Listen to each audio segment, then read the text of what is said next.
I know everyone's been waiting a very long time for the Elden Ring top 10s, but we can't just jump straight in. We need to put our buffs on first.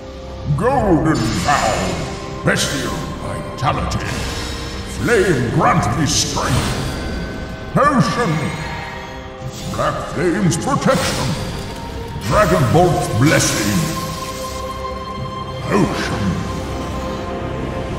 Perfect! Now we're ready to begin the new season of top 10s for Elden Ring. This first episode is focused on player versus player kills, and for the first time ever, I had a second person help me sort through the submissions. Massive thanks to Ouroboros this time for helping out. There were a fair few hundred submissions to go through. And special thank you to Jan Zilasco for creating the new number transitions for this season. I can't get over how cool they look.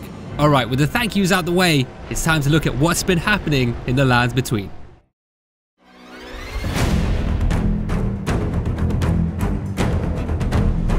Starting at number 10, we have a submission with no sound, unfortunately, but the build is a Blackguard Big Boggart cosplay. The Blackguard is an NPC found in the game who eats boiled prawns in combat, which buffs his physical defense. This player has taken this tank idea even further with the Iron Jar aromatic consumable, temporarily turning his body to steel. This does force a heavy roll and slowed movement speed, but he's too busy smashing with his Iron Ball fist weapons to worry about that. The Carrion Retaliation Ash of War allows his parry to steal his opponent's sorceries and fire them back as glint blades.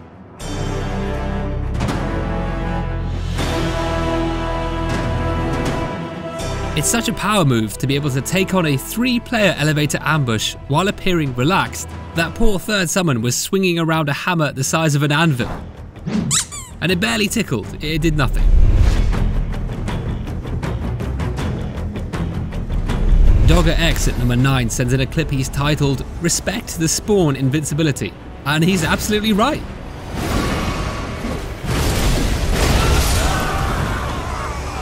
Invaders spawning in now get at least a few seconds of invulnerability to prevent spawn griefing. This gives him the perfect opportunity to suck his opponents in with the Gravitas weapon skill, after drinking a wondrous physic flask containing 2 ruptured tears.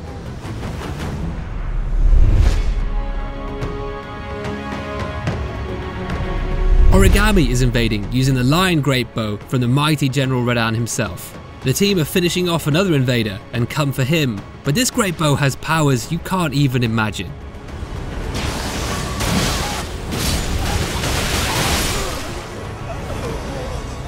The Great Bow skill is called Radan's Rain. Not locking on causes the arrow rain to fall straight down, sacrificing himself to one-shot both players.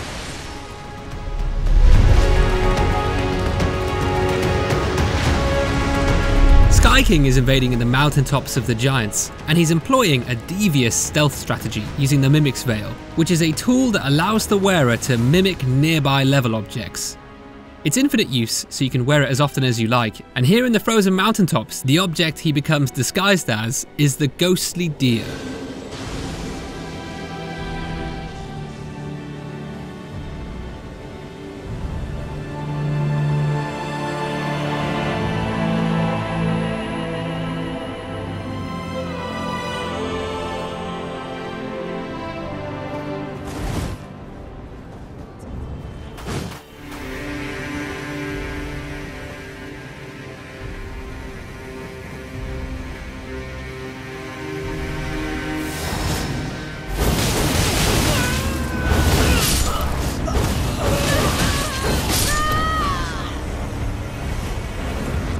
Waterfowl Dance is the deadly skill that sliced those players to pieces. This strategy is devastatingly effective, but more importantly, it's also hilarious.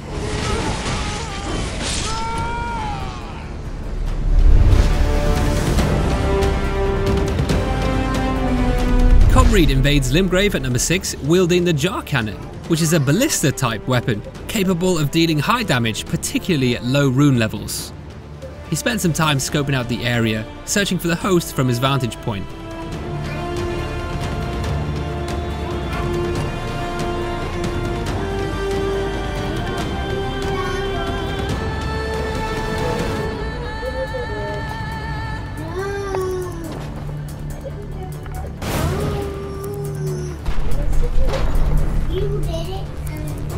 Wow. my goodness. That's the longest cross-map snipe I've seen so far with anything, I think, but definitely with an explosive bolt blowing up the host and his summon with ease. I reckon they didn't even see how they died.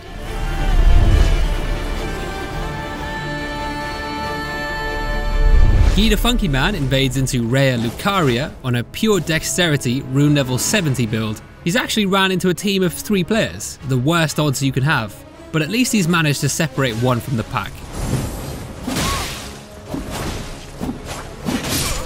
The first kill ends up being quite a standard strong attack finish using the Pest's Glaive, which is a type of halberd in Elden Ring.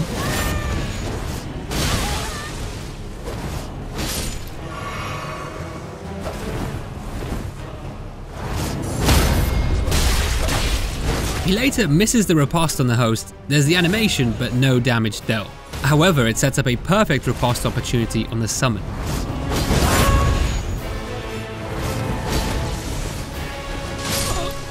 A carefully aimed lightning pot finishes him off as he rolls away, leaving just the host remaining.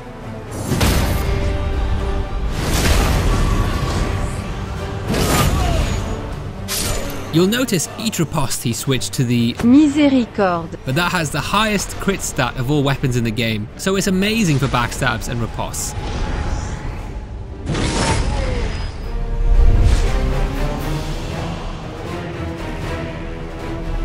Pebbles is at number 4, invading into Rhea Lucaria Academy at rune level 55. Everyone in this invasion is using a furled finger trick mirror, a talisman that gives you the appearance of a host.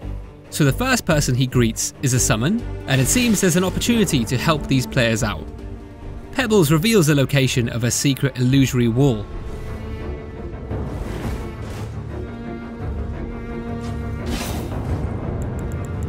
And shows them how to leap over the railings.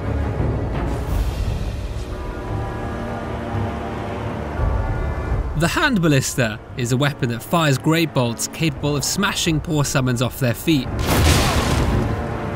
instantly betraying his true deceitful intentions as the summon plunges to his death. The host wisely stays back around the corner. It seems different tactics will be needed for him.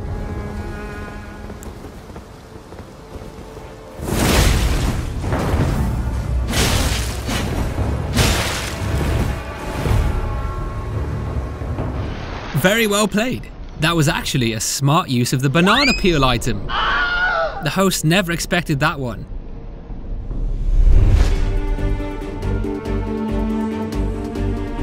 Zarthax is invading at the Brace of the Halig Tree at rune level 142. He spies the host team ahead of him but has a plan involving stealth that he puts into action. By bypassing sections, he cuts through the level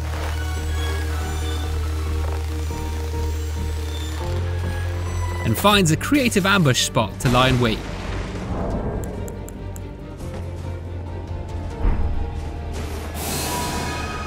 It takes a bit of trial and error, as always, to find a suitable Mimic's Veil disguise, but eventually he gets the inconspicuous crate object. Over 3 minutes pass like this until his first direct sighting.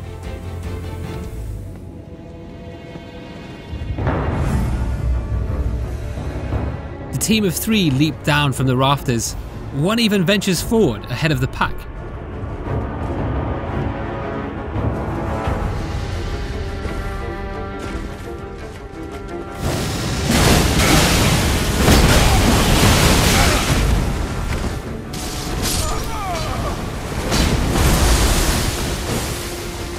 This weapon is Malekith's Black Blade. It's a colossal sword type, and the weapon skill Destined Death begins with a horizontal slash into ground stab, ending with a blade vortex that catches all 3 opponents. The host takes the full force straight to the face, gets sent off the ledge and dies to the HP reducing after effect of the skill. That was really a perfect ambush, well set up and well executed.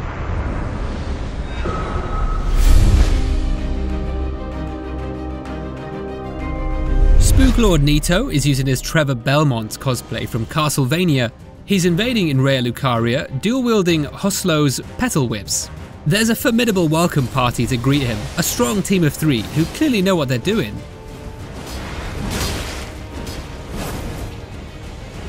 Maybe I'll run away. They try to surround him and draw him in with the gravitas weapon skill. In fact, he comes close to dying almost immediately. Whips have often been underwhelming in previous Souls games, but in Elden Ring they're arguably a lot stronger than you might expect. This particular whip inflicts the highest blood loss build-up for the whip category, making it extra dangerous. He's infused it with the quick-step Ash of War for extra mobility, although he doesn't actually use it throughout the invasion. You'll notice the whip does have some advantages in a situation like this. The attacks can cover quite a wide range in front of you.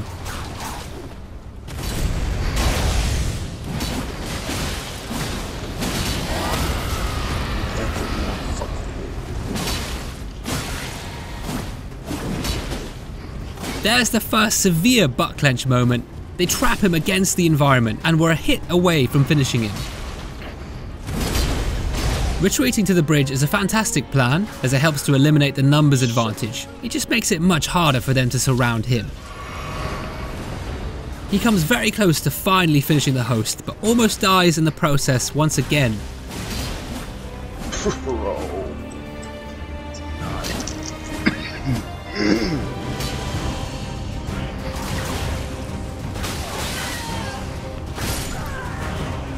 This moment's huge, I think. It's a pure calculated risk to not heal and instead bleed out the summon here. Sometimes you just have to go for it, especially when it looks really bad.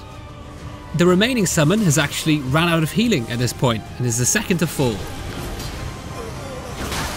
leaving Spooklord Nito to almost die yet again, escaping with a pixel of life.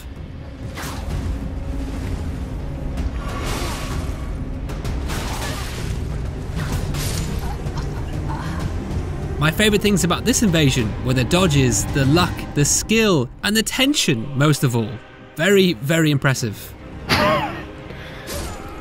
Alright.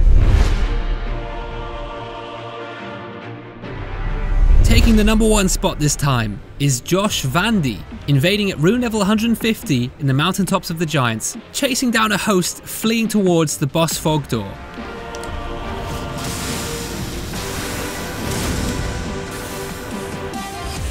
Oh! Oh! No way! Holy shit! Right before he enters the boss fog, unlocked, one shot, perfection.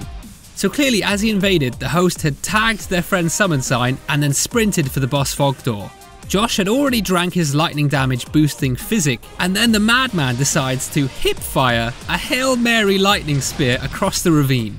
And the damage alone almost one-shots the host, but the knockback sends him off the cliff with 19 HP to his doom.